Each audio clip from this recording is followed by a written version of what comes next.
मुल्क की सियासत इस वक्त तेजी से बंद गली की जानिब बढ़ रही है। इस बारे में वज़ीर-ए-आज़म जो है वो फ़िक्रमंद हैं। जुडिशरी के साथ गवर्नमेंट का कोई मुकाबला बनता ही नहीं है। मेन किरदार जो है वो बानी पीटीआई का ये मौक़िफ़ है कि वो सियासतदानों के साथ बैठने को तैयार नहीं है। 9 मई के बाद हजारों लोगों को आपने कैमरा से आइडेंटिफाई करके उनको पकड़ा, कोई नहीं, लेकिन मिलिट्री कोर्ट में गए, कोई टेररिज्म कोर्ट में गए। लेकिन वो आइडेंटिफाइएबल नहीं है, वो मैंने देखी हैं वो। अच्छा, वो नहीं आइडेंटिफाई। उनके मेकअप भी इतने हुए हैं कि वो आइडेंटिफाइएबल नहीं है। वो बाहर भी आ जाएं, अगर वो ये समझते हैं ना कि हम हर चीज़ को बुलडोज़ करके तो सीधे जो है वो ऐवान इक़्तिदार पहुँच जाएंगे, तो नहीं, ऐसा नहीं हो। ये वजारत जो है ये आज़ाद कबीले के पास ही रहेगी। जी, ये आज़ाद कबीले का लक़ब अपना वाडा साहब ने दिया है कि हम आज़ाद कबीले से हैं, तो ठीक है। अस्सलाम वालेकुम नाज़रीन, आप देख रहे हैं नया पाकिस्तान और मैं हूं शहजाद इकबाल। मुल्क की सियासत इस वक्त तेजी से बंद गली की जानिब बढ़ रही है। एक तरफ पाकिस्तान तहरीक इंसाफ की जाराना सियासत और अदलिया की मज़ामत है, तो दूसरी तरफ हुकूमत और इस्टेब्लिशमेंट है। और दोनों तरफ से महाजराई ख़त्म होना तो दूर, बल्कि आने वाले दिनों में सियासी कशीदगी बढ़ती नजर आ रही है।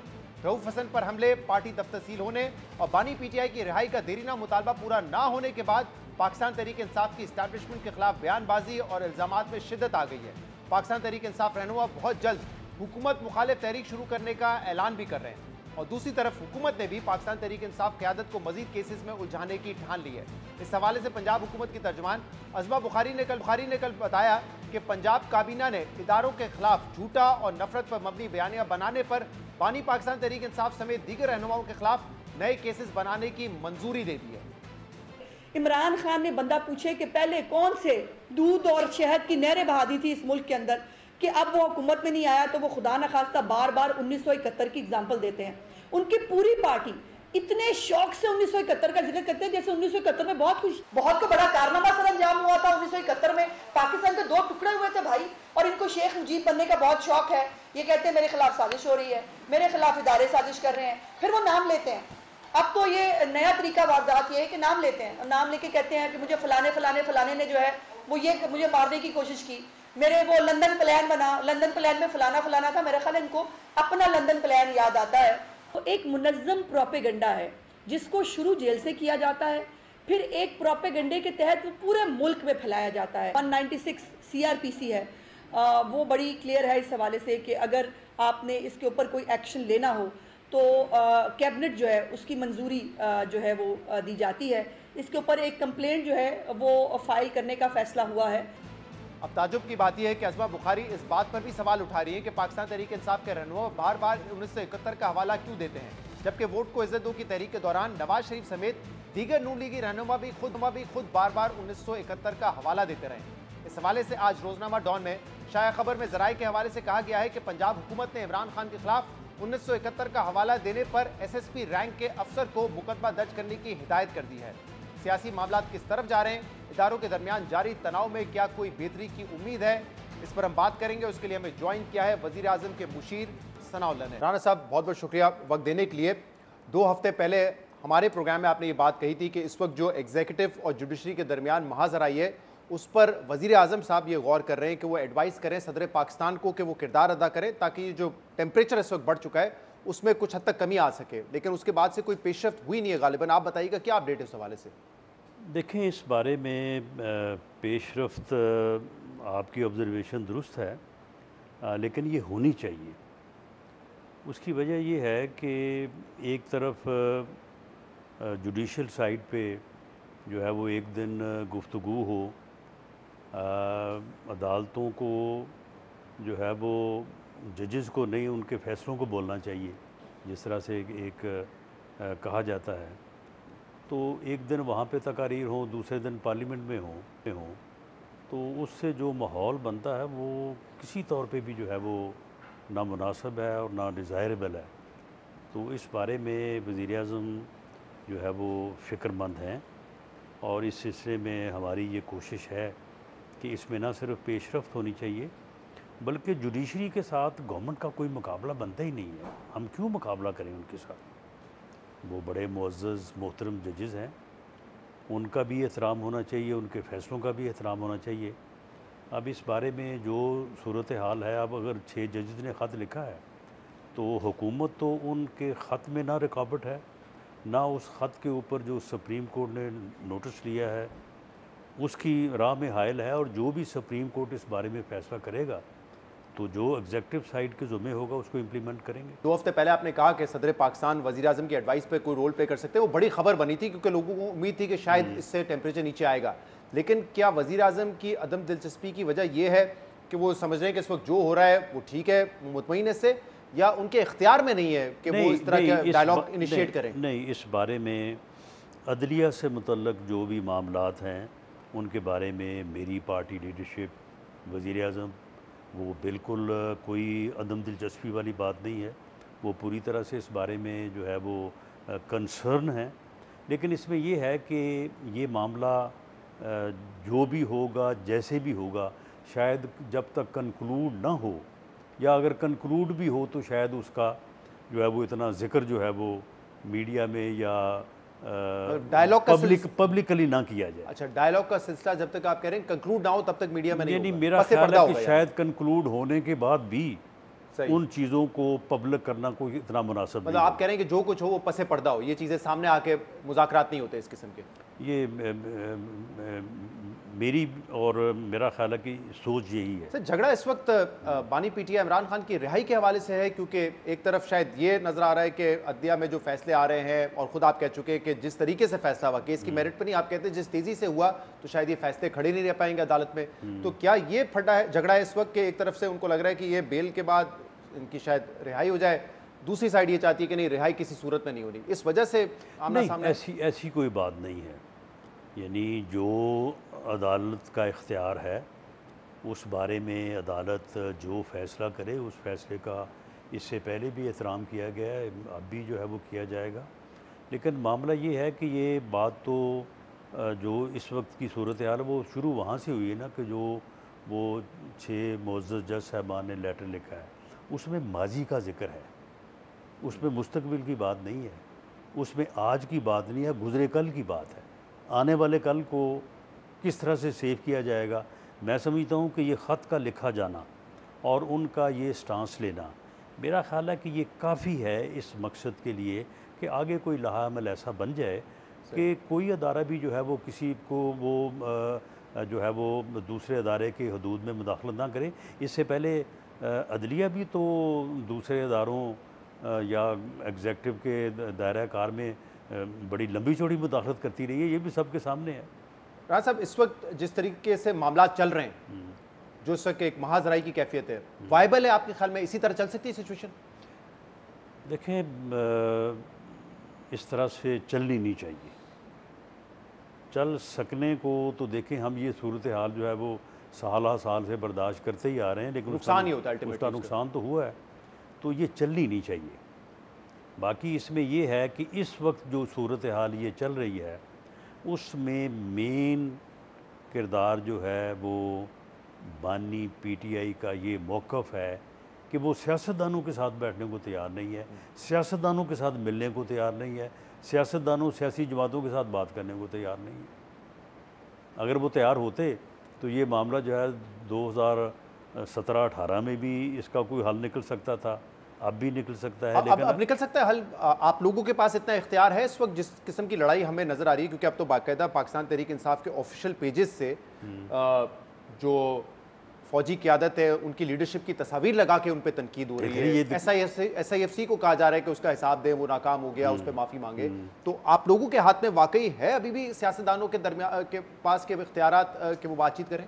देखें, इसमें जिस तरफ यानी आपकी बात का या इससे पहले पीटीआई के बाज़ रहनुमाओं का इशारा है, देखिए मामला ये है कि DGISPR तर्जमान है अपने अदारे का, उसने बाकायदा तौर पे कहा कि जी हमारे साथ क्यों बात करनी है, हमारे साथ बात करने का क्या जवाब बनता है, सियासी जमातों को, सियासतदानों को आपस में बैठना चाहिए, बात करनी चाहिए।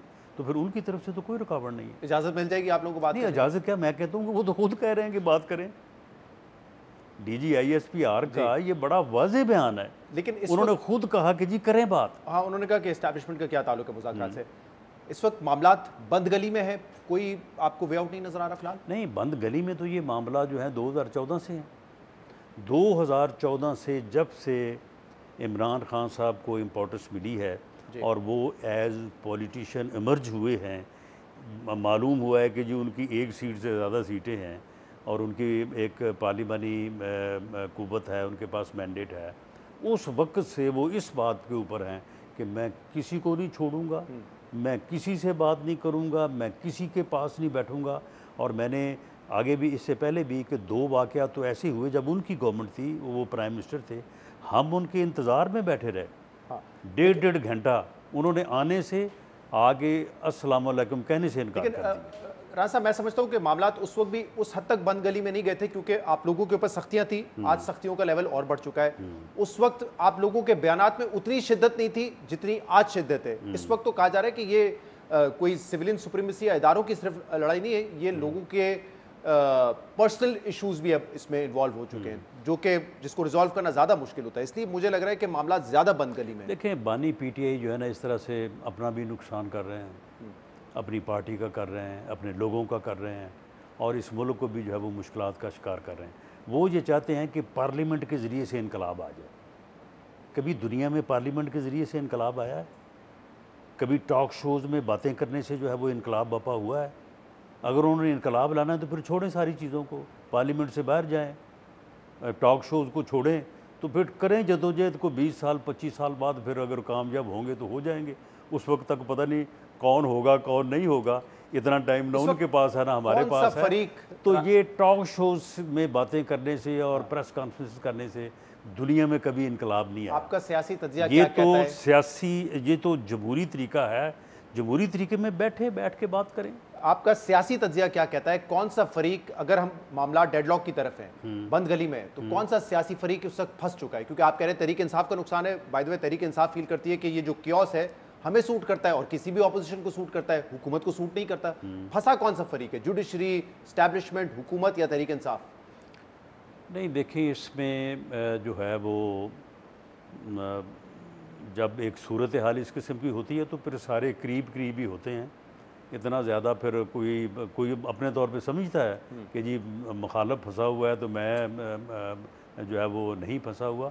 मैं समझता हूँ कि सब के लिए ये सूरत हाल दुरुस्त नहीं है और अगर हम पाकिस्तान की बेहतरी चाहते हैं और एक जमहूरी पाकिस्तान चाहते हैं तो हमें जो है वो इस डेडलॉक को जो है वो ख़त्म करना चाहिए। मेरी लीडरशिप, द गवर्नमेंट ऑफ मियां शहबाज शरीफ, वो तो इसके ऊपर बिल्कुल जो है वो ओपन है, वो बिल्कुल किसी जिद, किसी हठधर्मी का शिकार नहीं है। दूसरी तरफ ये बात है, अगर दूसरी तरफ से ख़त्म हो जाए साहब, लेकिन आप कह तो रहे हठधर्मी का शिकार नहीं, लेकिन रऊफ हसन पे 3 दिन पहले हमला हुआ, उसके बाद कोई पेशरफ नहीं हुई है, उस जबकि वीडियोस मौजूद हैं।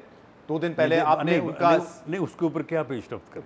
किसी को पकड़ा जाए, कोई आइडेंटिफाई हो। किसको पकड़े बताएं? जो आए थे, जिन्होंने हमला किया था। नहीं, तो मामला ये है कि अगर यानी मेरे साथ कोई वाक़या होता है तो बतौर मुद्दई ये जो ज़रर केसेस होते हैं एक वकील के तौर पे, इसमें ठीक है इन्वेस्टिगेटिंग एजेंसी जो है वो इन्वेस्टिगेशन करती हैं, पकड़ दकड़ करती हैं, लेकिन बात मुद्दई से चलती। मुद्दई कहता है कि जी मेरा मुलज़म फलां है। अगर कल को पुलिस किसी को पकड़ के कहे कि जी ये है, जी उन्होंने कहना जी नहीं, ये है ही नहीं। 9 मई के बाद हज़ारों लोगों को आपने कैमरा से आइडेंटिफाई करके उनको पकड़ा, कोई मिलिट्री कोर्ट में गए, कोई टेररिज्म कोर्ट में गए, लेकिन वो आइडेंटिफाइएबल नहीं है। वो मैंने देखी है वो। अच्छा, वो नहीं आइडेंटिफाई, उनके मेकअप भी इतने हुए हैं कि वो आइडेंटिफाइएबल नहीं है। अच्छा, तो कोई अच्छा चले उसमें पेशरफ नहीं हुई। फिर आपने सीडीए में उनका दफ्तर गिरा दिया। अब ठीक है, कुछ तजावुज़ात होंगी, लेकिन सियासी जमात का दफ्तर है, अगर आप इन हालात में गिराएंगे तो ऑब्वियसली सब यही कहेंगे सियासी विक्टिमाइजेशन है। तो हठधर्मी फिर आप कह रहे नहीं है, तो ये क्यों हो रहा है सब कुछ? देखें, इसमें जो उनका जो है वो दफ्तर गिराया गया है, आप देखें उसमें ये जो मैंने उनका भी और दूसरा मौक़िफ़ सुना है, वहाँ पे तजावुज़ात तो थी। तो गिरा दें? नहीं, यानी उन्होंने तजावुज़ात वहाँ पे जो है वो की हुई थी। हाँ। तो मेरा ख्याल है कि जब नोटिस गया था उनको, आपको पता है आमतौर पर सियासी जमात के हवाले से रिस्ट्रेन होती है, एक एक्सेप्शन दी जाती है कि ठीक है पब्लिक ऑफिस है तो थोड़ा सा रिस्ट्रेन करें, यही होता है ना। लेकिन जब ताल्लुकात बुरे होते हैं तो गिरा दो। तहरीक इंसाफ ने गिराए थे बड़े अपने दौर में। ये सारी चीज़ें ऑफ द रिकॉर्ड होती हैं। तो उस ज़माने में ये मेरा घर गिराने के लिए इन्होंने बड़े जतन किए थे।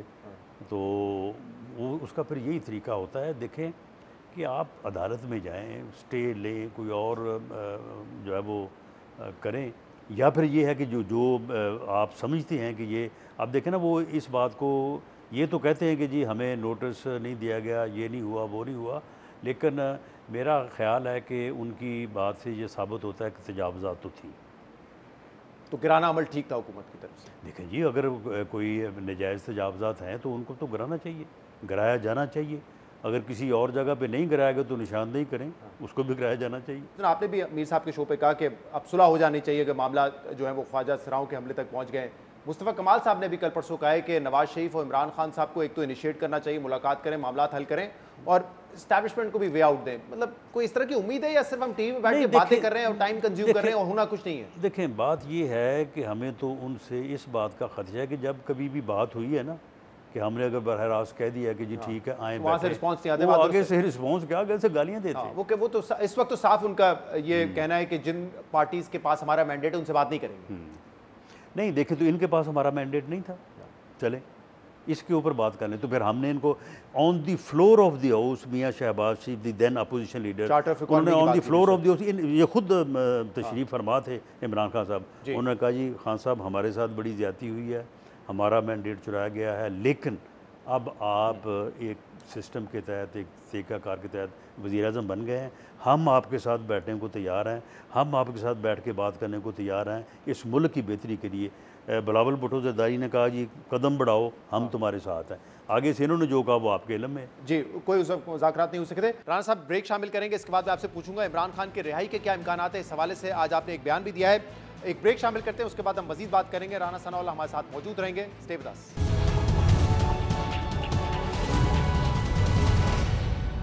Welcome back. प्रोग्राम में हमारे साथ मौजूद है वज़ीर आज़म के मुशीर राना सनाउल्लाह। आपको क्या नजर आ रहा है कि बानी पीटीआई बाहर आ रहे हैं बहुत जल्द, क्योंकि एक केस में 29 तारीख को फैसला है, फिर एक जो साइफर वाला मामला है वो एंड स्टेजेस पर है, और क्या यही वजह है कि पंजाब हुकूमत ने कल फैसला किया है, काबीना ने ये फैसला किया है कि मजीद केसेस बनाए जाएंगे? और फिर उस्मा बुखारी साहबा कह रही थी कि जो फ़ौज को, इदारे को वो इस वक्त डैमेज कर रहे हैं और 1971 का हवाला देकर बात कर रहे हैं, तो उस पर केस बनता है। 1971 का हवाला तो मियाँ साहब भी कई मरतबा दे चुके हैं, ख्वाजा आसिफ दे चुके हैं, तो हर सियासतदान देता है। बहरहाल देखें, जिस तरह का प्रोपेगेंडा, जिस तरह की गुफ्तगू हो रही है, मेरा ख्याल है कि इंडिया ने भी आज तक नहीं की होगी जिस तरह की वो गुफ्तगू कर रहे हैं एक दिफाई अदारे के मतलब। तो ये तो मैं नहीं समझता कि किसी तरह से भी रवा रखी जानी चाहिए या इसको सपोर्ट किया जाना चाहिए, बल्कि इसकी हौसला शिकनी होनी चाहिए। बाकी ये है कि केसेस बनाने की मैं बात नहीं करता, लेकिन मैं समझता हूँ कि इसका तदारक और सद्देबाब जो है ये होना चाहिए, वरना ये बड़ा डैमेजिंग है। तो केसेस बनाएंगे, अंदर रहेंगे, आपके ख्याल में मुझे इस रिहाई उनकी मुमकिन है? नहीं, देखें रिहाई का जो मामला है, देखें वो ये समझते हैं कि वो रिहा होंगे तो पता नहीं एकदम जो है ना वो सारा हर चीज़ जो है ना वो पता नहीं क्या हो जाएगा। कुछ भी नहीं होगा, हो जाए रिहा, कुछ नहीं होगा, ये उनकी भूल है।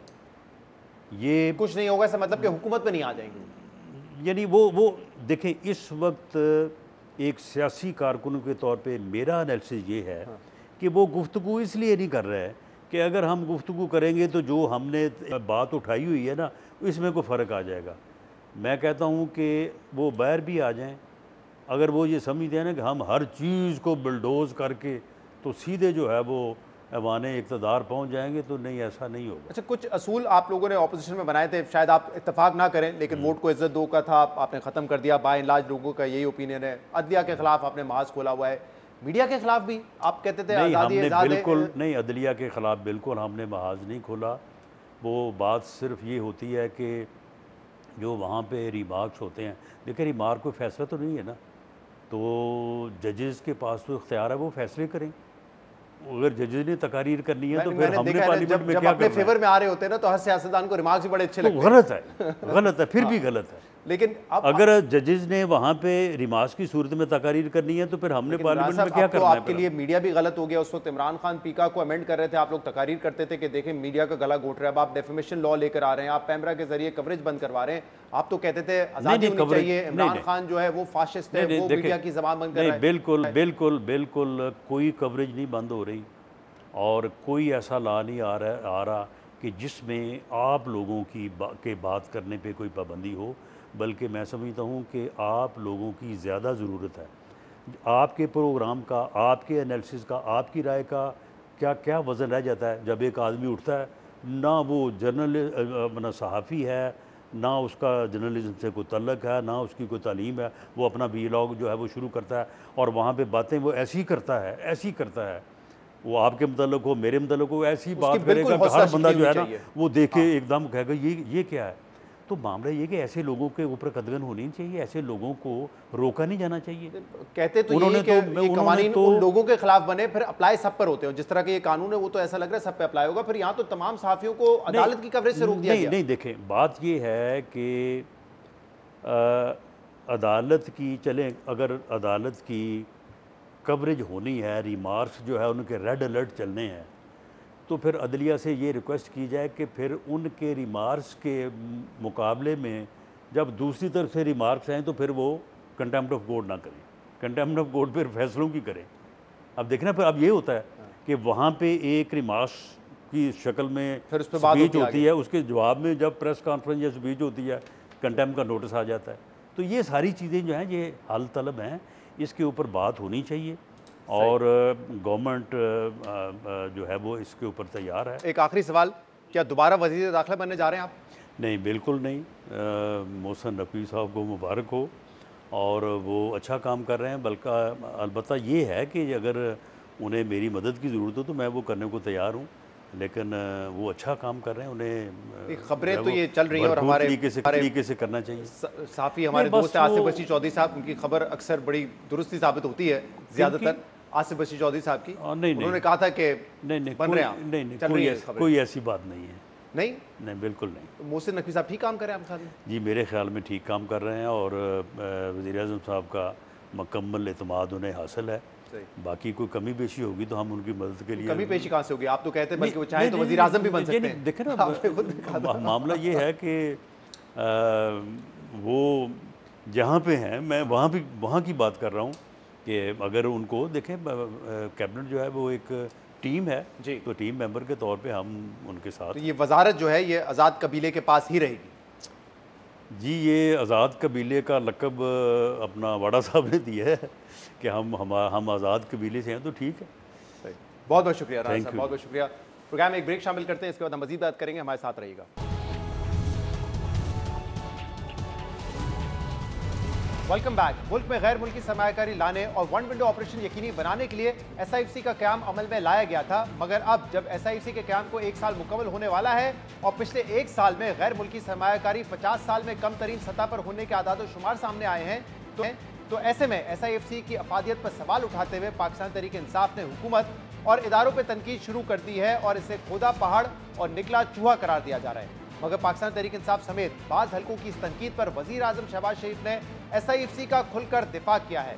अहम बात यह कि आज वज़ीर आज़म की ज़ेर सदारत SIFC की एपिक्स कमेटी का इजलास हुआ, जिसमें चारों सूबों के वज़राए आला समेत मुसल्लह अफवाज की क़यादत ने शिरकत की और आज के इजलास में SIFC के तहत सरमायाकारी के फ़रोग़ के इक़दाम पर इत्मीनान का इजहार किया गया। इस इजलास से खिताब में वज़ीर आज़म शहबाज शरीफ ने कहा कि SIFC के क़याम के वक्त इस पर बहुत तनकीद हुई थी, मगर SIFC ने अपनी कारकर्दगी से नाकदीन के मुंह बंद कर दिए हैं। मुझे सऊदी अरेबिया में जाने का मौका मिला, अभी मैं UAE से होके आया हूँ। उन्होंने SIFC के हवाले से बहुत एतमाद का और यकीन का इजहार किया। SIFC की अफादियत और उसकी अचीवमेंट ने तमाम नाकदीन के ज़ुबानों पर ताला लगा दिया और अभी जो सऊदी अरेबिया से और UAE से जो ऐलानात हुए हैं तो उनका मुकम्मल इसके ऊपर वो यकसू हैं कि ये सारी की सारी इन्वेस्टमेंट्स SIFC के ज़रिए होंगी। वज़ीर आज़म शहबाज शरीफ SIFC का दिफा कर रहे थे, जबकि अहम बात यह कि आज के इस इजलास में वज़ीर आला खैबर पख्तूनख्वा अली अमीन गंडापुर भी मौजूद थे, जिन्होंने इजलास में पाकिस्तान तहरीक इंसाफ के मौक़िफ़ के बरक्स SIFC पर मुकम्मल एतमाद करते हुए SIFC के साथ ताउन करने का यकीन दिलाया है। जबकि इजलास के बाद मीडिया से गुफ्तगू में अली अमीन गंडापुर ने वफाकी बजट से पहले सूबाई बजट पेश करने की वजूहात भी बताई। जहाँ तक बजट की बात है, देखिए आइन में बजट पेश करने में जब मना नहीं किया गया तो मैंने अपना बजट जो दिया है उसको आप समझें कि इस वक्त बताया गया था कि 12,000 प्लस जो है वो इस वक्त जो रेवेन्यू रिसिप्ट होंगी वो फेडरल गवर्नमेंट की होंगी।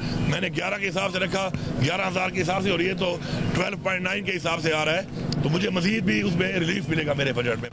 अली अमीन गंडापुर कह रहे थे कि वफाकी बजट से पहले बजट पेश करना उनका हक है और उन्होंने तो 11,000 अरब रुपए टैक्स हदफ को नजर में रखते हुए बजट तैयार किया है, जबकि वफाकी हुकूमत तो 12,900 अरब रुपए का टैक्स हदफ रखने की बात कर रही है। SIFC पर उठने वाले सवालात के अलावा IMF के नए प्रोग्राम और उस हवाले से IMF की अहम शराइत की खबरें भी सामने आ रही हैं।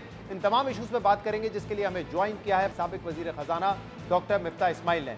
मिफ्ता इस्माइल साहब, बहुत बहुत शुक्रिया वक्त देने के लिए। आपसे IMF के हवाले से भी बात करेंगे, क्योंकि अब तक स्टाफ लेवल तो नहीं हुआ है एग्रीमेंट, लेकिन IMF ने कहा है कि पेशरफ ज़रूर हुई है।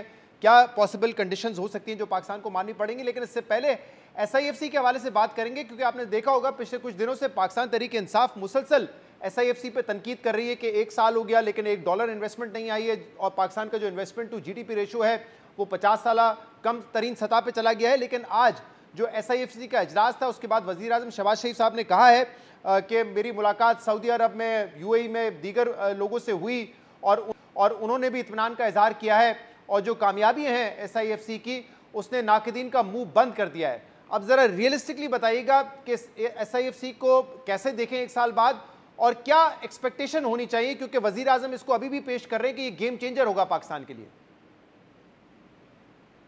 शहजाद, देखिए, गेम चेंजर तो पाकिस्तान के लिए बहुत सारी चीज़ें होती हैं। CPEC भी गेम चेंजर था, SIFC भी गेम चेंजर है, सऊदी की इन्वेस्टमेंट भी गेम चेंजर है। गेम चेंज नहीं हो रही, लेकिन गेम चेंजर तो बहुत आगे। तो ये इतनी ज़्यादा किसी के ऊपर होप नहीं डालनी चाहिए, ना किसी के ऊपर इतना बोझ डालना चाहिए। जो SIFC कर सकती है वो ये कि अगर किसी सऊदी या UAE के इन्वेस्टर को पाकिस्तान में आना है, माइन या मिनरल में इन्वेस्ट करना है मिसाल के तौर पे, और मिसाल के तौर पर लेट्स से कि ये GHPL और OGDC और PPL के कोई हिस्सा खरीदना है इनको, जो रेकोटेक की माइन में उनका है।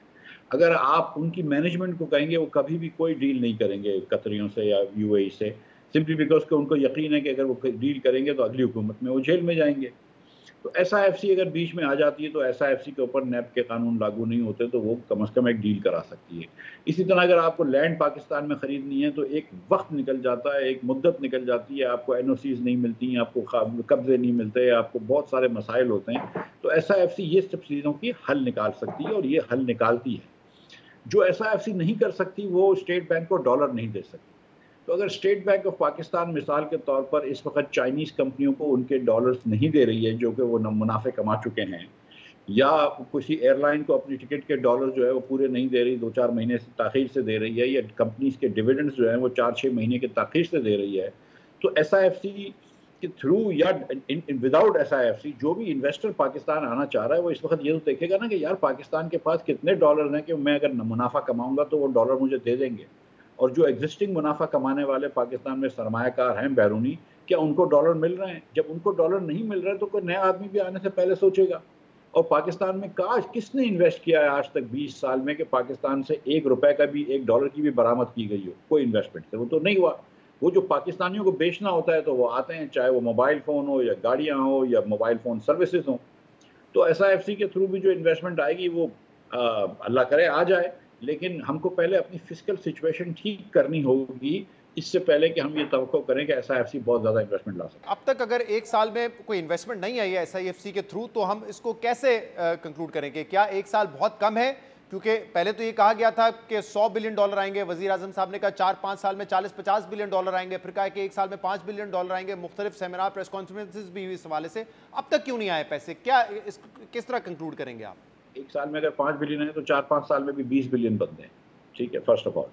और कोई इस तरह कमिटमेंट नहीं करता है पाकिस्तान के अंदर। आप ये देखें तो सही कि मसले कितने हैं भाई। वो एक आदमी ने पैसे लगा दिए इधर, प्रॉफिट भी कर लिया, प्रॉफिट करने के बाद वो जाएगा स्टेट बैंक के पास कि मुझे डॉलर दो, तो स्टेट बैंक तो डॉलर नहीं दे रहा है। स्टेट बैंक तो बोल रहा है अच्छा 6 महीने रुको, 8 महीने रुको। रुपया ऊपर नीचे गिर रहा था, अभी रुपया 6 महीने से स्टेबल हुआ है ना। तो बहुत सारी और चीज़ें होती हैं। खाली SIFC आने से अगर आप ये समझते हैं कि 100 बिलियन आ जाएंगे या 10 बिलियन आ जाएंगे, तो ये तो मेरे ख्याल से हमारी सोच गलत थी। हमको ये सोचना चाहिए कि पाकिस्तान की इतनी बड़ी देग नहीं है कि हम इतने चावल इसमें पका सकें कि इसमें कोई 40-50 का बिलियन का इन्वेस्टमेंट डाल सके। और ना पाकिस्तान के पास इतना फॉरेन एक्सचेंज रखा हुआ है कि कोई हमको बेचे तो ले जाए। हाँ, अगर वो इन्वेस्टमेंट आए जो पाकिस्तान में, जैसे ज़मीनों में बात हुई कि पाकिस्तान में इन्वेस्ट करके पाकिस्तान से चीज़ें बाहर ले जाए, तो वो इन्वेस्टमेंट हो सकता है, लेकिन ज़मीनें कितने की आप बेच देंगे? ज़मीनें 200 मिलियन, 500 मिलियन, ½ बिलियन की तो ज़मीनें बेच देंगे। उसकी खेती मतलब करना, उसमें काश करना, मतलब इतने पैसे की ये बात कभी थी नहीं। और ज़रा ये बताइएगा कि इस वक्त क्योंकि हम बात कर रहे हैं कि सऊदी अरब मदद ना करे, यूएई मदद ना करे, वो इन्वेस्टमेंट करें, तो क्या पाकिस्तान में इस वक्त जो फिस्कल सिनेरियो है और जो पॉलिटिकल सिनेरियो है वो सूट करता है, कंड्यूसिव है इस इन्वेस्टमेंट के लिए? देखिए, मैं अगर पीटीआई मिसाल के तौर पर खुद ही एसआईएफसी के पीछे बातें कर रही है, तो थोड़ा सा तो तनाज़ा है ना सियासी इसके अंदर कि भाई एसआईएफसी को भी आप सियासी तनाज़े में लाएंगे, तो वो एक बहुत अच्छा ओमेन तो नहीं होता है। दीगर जो मसाइल हैं, देखें पाकिस्तान, देखें मुल्क तरक्की करता है जब चीफ ऑफ आर्मी स्टाफ या प्राइम मिनिस्टर जाके एक इन्वेस्टमेंट लेकर आता है कि एक रिफाइनरी लेकर आए या एक लेकर आए। मुल्क तरक्की करता है जब रैंडम कंपनियां जिनका नाम भी हम नहीं जानते हो वो खुद आके पाकिस्तान में इन्वेस्टमेंट करें। हमको पाकिस्तान को इस काबिल बनाना है कि अननोन कंपनियां, middle size companies from Korea, from Japan, come Pakistan में स्टिचिंग की फैक्ट्रांस लगाएं, जीन्स सीख के इधर अमेरिका एक्सपोर्ट करें। जब तक ये चीज़ नहीं होगी तो एसआईएफ से तो 2, 4, 6 बड़े बड़े इन्वेस्टमेंट ले आएगा, वो नामी ग्रामी इन्वेस्टमेंट्स होंगे, हम जाके फीते खोल लेंगे। लेकिन आपको जब पाकिस्तान में इन्वेस्टमेंट चाहिए, वो तो आपको चाहिए मिडिल साइज कंपनीज की अराउंड द वर्ल्ड के वो पाकिस्तान में आएँ और फैक्ट्रियाँ लगाएं। सही। अब जैसे मैं आपको मिसाल देता हूँ ना, ये सवाल मैं इसलिए कर रहा था, कल उमर अयूब साहब हमारे साथ शो पे थे, उन्होंने कहा कि देखें इन हालात में जब पॉलिटिकल क्योस है, जुडिशरी वर्सेस एग्जीक्यूटिव महाजराई चल रही है, तो इस तरह की सिचुएशन में तो इन्वेस्टमेंट पाकिस्तान में नहीं आएगी। और मैंने उनसे कहा कि जो गवर्नमेंट सर्कल्स में एक राय है वो ये है कि अगर इमरान खान साहब जेल में हो, पीटीआई हुकूमत से बाहर हो और हमें एश्योरिटी हो कि ऐसा ही होगा तो इन्वेस्टमेंट आएगी मुल्क में। अब इन दोनों में से कौन सी बात आपको ज़्यादा लॉजिकल लगती है, क्योंकि आपने मईशत भी देखी है, आपने सियासत भी देखी है पाकिस्तान में? देखिए, पाकिस्तान में अक्सर लोग कहते हैं कि पाकिस्तान की पॉलिसीज़ चेंज हो जाती हैं, और पॉलिसीज़ थोड़ी बहुत चेंज ज़रूर होती हैं, लेकिन सच्ची बात है कि जो मराद एक मरतबा हम किसी को देते हैं वो वापस नहीं होती हैं, वो कोर्ट से बहुत सारे स्टे ऑर्डर आ जाते हैं वगैरह वगैरह। तो जो मराद एसआईएफसी या ये हुकूमत देगी, अगर इमरान खान साहब की भी कल हुकूमत आएगी तो वो कंटिन्यू करेगी। इमरान खान साहब बातें जो भी अपोजिशन में करते हैं, पिछली मरतबा भी उन्होंने कहा था हम वर्ल्ड बैंक के लोन नहीं देंगे वापस, IMF के लोन वापस नहीं देंगे, सब करना पड़ा आपको। तो ऐसा नहीं है कि कोई ये सोच रहा है कि यार कल पाकिस्तान में कुछ सियासी बहरान आ जाएगा तो हमको हमारे पैसे मिल जाएंगे। पाकिस्तान में जब मईशत का जो मसला है, जो क्योंकि माशी तौर पर यहाँ पर आगे काम नहीं चल रहा, देखें जो लो इन्वेस्टमेंट टू GDP रेशो है तो 22% आपकी इंटरेस्ट रेट्स है। अब तो इन्फ्लेशन भी कम हो गया, लेकिन स्टेट बैंक ने 2-3 मरतबा गलती की है और इंटरेस्ट रेट कम नहीं किया है। आपका 22% इंटरेस्ट रेट है, आपकी यूटिलिटी जो कॉस्ट है, बिजली की इंडस्ट्री को और गैस की इंडस्ट्री को जो कॉस्ट है वो खित्ते में सबसे ज़्यादा है। मैं तो सिवाय साउथ अफ्रीका के किसी थर्ड वर्ल्ड कंट्री को नहीं जानता हूँ जिससे महंगी हो पाकिस्तान की गैस जी, जिसकी पाकिस्तान से गैस महंगी ना हो। तो हम पाकिस्तान जब इतनी महंगी गैस और बिजली देता है, जब आपकी NOCs और परमिशन में इतनी देर लगती हैं, तो आपका इन्वेस्टमेंट तो कम होगा ही। पाकिस्तान में तो वैसे ही 15% इन्वेस्टमेंट टू GDP रेशो है, कभी भी हाई इन्वेस्टमेंट नहीं होगा। हमको तो वो तो माहौल ठीक करना होगा, एक SIFC से काम नहीं होगा। अब मिफ्ता साहब जरा IMF के हवाले से आ जाएं। स्टाफ लेवल एग्रीमेंट से पहले चले जाना, और अब ये ऑब्वियस हो चुका है कि बजट के बाद होगा मामला, आपको इसमें कोई मसाइल नजर आ रहे हैं या आप एक्सपेक्ट कर रहे थे कि IMF जो स्टाफ लेवल एग्रीमेंट करेगा वो बजट के बाद ही करेगा? सर, हम जैसे कुछ लोगों को तो ये मेरे ख्याल से मार्च से, जब ये अप्रैल से जब ये पिछला प्रोग्राम खत्म हुआ, जब से पता थी कि अगला बजट के बाद ही IMF आपसे बात करेगा। IMF ने जिस किस्म की बातें की थी बजट पास होने से पहले, वो कैसे कर सकता है? अभी जो कंडीशंस IMF बात कर रहा है वो मेरे ख्याल से गालिबन यही है कि वो आप टैक्स बढ़ाइए। अब टैक्स के अंदर जो है वो देखते हैं कौन सा टैक्स हुकूमत बढ़ाती है। वो मेरे ख्याल से ये कह रहे हैं कि 1% ऑफ GDP बढ़ाएं आप टैक्स, जो कि हमेशा कहते हैं वो। तो अगर 12.9 ट्रिलियन के टारगेट के हवाले से बात हो रही है कि IMF चाहता है कि 12.9 ट्रिलियन हो, which will be 40% more than the last years collection. तो आपके ख्याल में ये मुमकिन है? और इसके लिए क्या एग्जेम्पशंस खत्म करनी पड़ेंगी, नए टैक्सेस लगाने पड़ेंगे, GST बढ़ाना पड़ेगा, क्या कैसे करेंगे ये मुमकिन नहीं, कुछ भी कर लो ये मुमकिन नहीं। देखिए, जो IMF की कैलकुलेशन होती है वो मैं आपको बता दूं। वो पहले कहते हैं 26% इन्फ्लेशन है तो 26% तो बढ़ ही जाना चाहिए, तो एक 26% आपने ये ऐड कर लिया। अगले साल तो 26% नहीं होगी ना इन्फ्लेशन? इस साल की इन्फ्लेशन क्योंकि 26% थी, तो इस साल जो कलेक्ट किया उससे 26% ज़्यादा हो गई। चलो आप कह देंगे यार अगले साल 20 होगी तो 22-23 की बढ़ जानी चाहिए, लेकिन IMF की कैलकुलेशन ये है कि 26% इन्फ्लेशन हो गया आपका, 3% आपकी ग्रोथ हो गई, तो 26 और 3 29% तो ये हो गया। तो 29% आपको लेकर खड़ा कर देता है 12,000 अरब रुपए पे। फिर वो बोलते हैं अब 11,700-800 अरब पे खड़ा कर देता है। फिर वो कहते हैं 1% ऑफ GDP बढ़ाओ, 1100-1150 अरब रुपए वो बढ़ा लो, तो 1100-1150 अरब रुपए वो बढ़ा लें। अब मसला ये है कि क्योंकि आपने इंपोर्ट के अंदर कंप्रेशन हो रहा है, आपकी इंपोर्ट की डिमांड कम हुई हुई है और आधे से ज़्यादा आपका रेवेन्यू जो है इनकम टैक्स का, सेल्स टैक्स का और कस्टम ड्यूटी का वो पोर्ट से आता है, तो मतलब अगर इंपोर्ट नहीं बढ़ेगा तो वो नहीं बढ़ेगा। तो वो एक मसला है। अगर आपको यहाँ पर इंपोर्ट के अंदर करंट अकाउंट सरप्लसेस दिखाने रोकना है तो आपकी वहाँ ड्यूटी कम हो जाए, टैक्सेस हो जाए। So there are issues. मुझे नहीं लगता कि ये 12,900 अरब रुपए तक ले जाए, अगर ये उधर ले जाने की तरफ गए, मतलब। लेकिन उसमें मसला ये कि सिर्फ नए टैक्सेस इनको 1000 अरब के लगाने होंगे, बाकी तो ये कहेंगे कि ठीक है इन्फ्लेशन से बढ़ जाएगा, वो बढ़ेगा नहीं, लेकिन हम ये कह सकते हैं। सही, तो 1000 अरब के नए टैक्स लगाते, क्योंकि आज शहबाज राना साहब की भी इस खबर में ये था कि 1.4 ट्रिलियन यानी कि 1400 अरब रुपए की तो इस वक्त जो एग्जेम्पशंस है वो पेट्रोलियम प्रोडक्ट पर हैं, और शायद हुकूमत के सामने ये प्रपोजल आया FBR का कि 5% या फिर हो सकता है कि 18% पेट्रोलियम प्रोडक्ट पे टैक्सेस लगाए जाएं, GST लगा दिया जाए, जीरो रेटिंग्स और जो दूसरी एग्जेम्पशंस हैं उनको खत्म किया जाए, वहाँ से तकरीबन 1500 अरब रुपए का फ़र्क है, तो तकरीबन 3000 अरब की इस वक्त एग्जेम्पशंस है। क्या ये नंबर्स ऐसे ही हैं? लेकिन 18% सेल्स टैक्स पेट्रोल पर लगाने का मतलब है कि तकरीबन आप 50 रुपए उसके ऊपर और टैक्स लगा रहे हैं। 50 रुपए से लीटर पेट्रोल और डीजल महंगा हो जाएगा। ये इतना आसान तो नहीं है करना। हमारे ज़माने में तो हमको ये कहा जाता था कि 1 रुपया भी बढ़ा दोगे पेट्रोल को तो क़यामत आ जाएगी। तो अब 50 रुपए देखें कैसे बढ़ते हैं। और मेरा नहीं ख्याल है कि सेल्स टैक्स लगाना चाहिए। जो आपको कहते थे 1 रुपया नहीं बढ़ाना चाहिए, वो थोड़ी वजीर ख़जाना है इस वक्त। नहीं, लेकिन और भी लोग कहते थे ना। मतलब मेरी गुजारिश ये है कि मतलब चलो वक्त की बात है, अब चलो देर आए दुरुस्त आए।